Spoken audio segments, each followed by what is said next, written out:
नमस्कार सभी को, good morning all of you. आशा करता हूं कि आप सभी ठीक होंगे।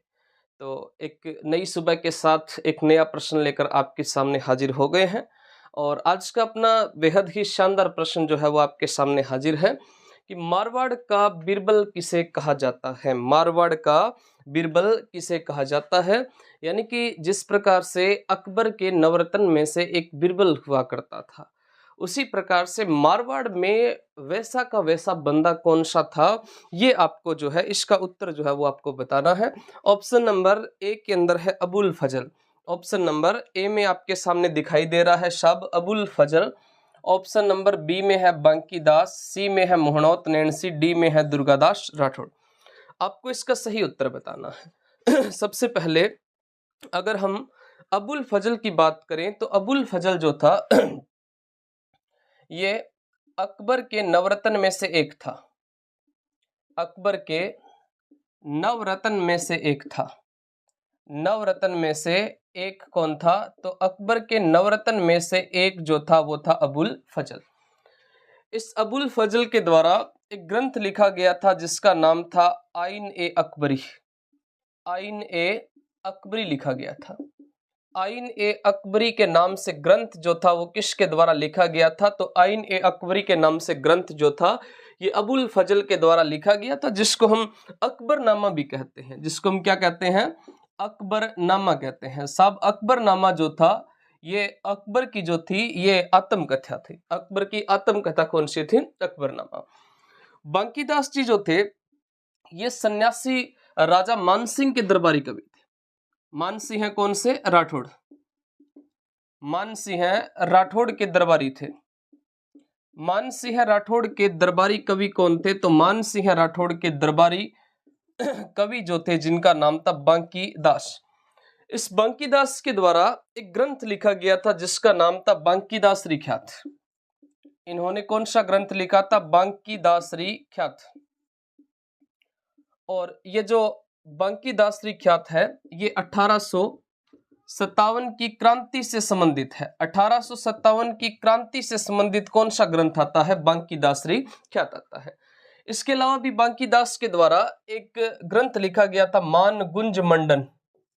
मान गुंज मंडन। मान गुंज मंडन। एक था कुकवि बतीसी। कुकवि बतीसी के नाम से ग्रंथ लिखा था। एक लिखा था इन्होंने दातार बामनी।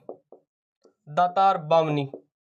बांकी दासरी ख्यात, मानगुंज मंडन, कुकवि बतीसी, दातार बामनी के नाम से ग्रंथ जो थे वो बांकी दास जी के द्वारा लिखे गए थे।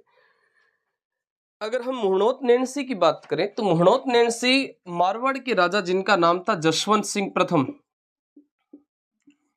इस जसवंत सिंह प्रथम के दरबारी कवि थे। जसवंत सिंह प्रथम के दरबारी कवि कौन से थे? तो दरबारी कवि व इतिहासकार जो थे जिनका नाम था मोहनौत नैणसी। मोहनौत नैणसी जो थे इनको राजपुताने का अबुल फजल कहा जाता है। इनको राजपुताने का अबुल फजल कहते हैं। और राजपुताने का अबुल फजल किसने कहा था? मुंशी देवी प्रसाद ने कहा था। जिस मुंशी देवी प्रसाद ने राज्य का कानून लिखा था, जिसके कारण उनको कानून की माता कहते हैं, उन्होंने मोहनौत नैणसी को राजपुताने का अबुल फजल कहा था। नैणसी के द्वारा एक तो ग्रंथ लिखा गया था जिसका नाम था मारवाड़ प्रगणारी विगत। मारवाड़ प्रगणारी विगत।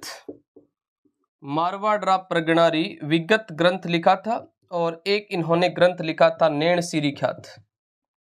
नैणसीरी ख्यात। मारवाड़ प्रगणारी विगत और नैणसीरी ख्यात के नाम से ग्रंथ जो वो मोहनौत नैणसी के द्वारा लिखे गए थे। अपने राजस्थान में जनगणना के सर्वप्रथम आंकड़े अगर किसी व्यक्ति के द्वारा दिए गए थे तो वो मोहनौत नैणसी था, जिसने राजपूतों की कुल कितनी शाखाओं का वर्णन किया है? इन्होंने राजपूतों की 36 शाखाओं का वर्णन किया है। साथ में इन्होंने कहा कि मेवाड़ में तो सिर्फ और सिर्फ कितनी थी? 24 थी। प्रतिहारों की कितनी शाखा थी? 26 शाखा थी। दुर्गादास राठौड़ जो थे इनको कहते हैं राठौड़ों का यूलिसेल्स। राठौड़ों का यूलिसेल्स इनको कहा जाता है। राठौड़ों का यूलिसेल्स कहते हैं और मारवाड़ अणबिंदिया मोती कहते हैं। मारवाड़ अणबिंदिया मोती कहते हैं। अणबिंदिया मोती किसको कहते हैं? तो मारवाड़रा अणबिंदिया मोती जो है ये कहा जाता है आपके इस दुर्गादास राठौड़ को। आपके इस प्रश्न का सही उत्तर बांकी दास हो जाएगा। और आज की क्लास में इतना ही, मिलते हैं नेक्स्ट क्लास में एक नए प्रश्न के साथ में। तब तक के लिए जय हिंद, जय भारत, धन्यवाद।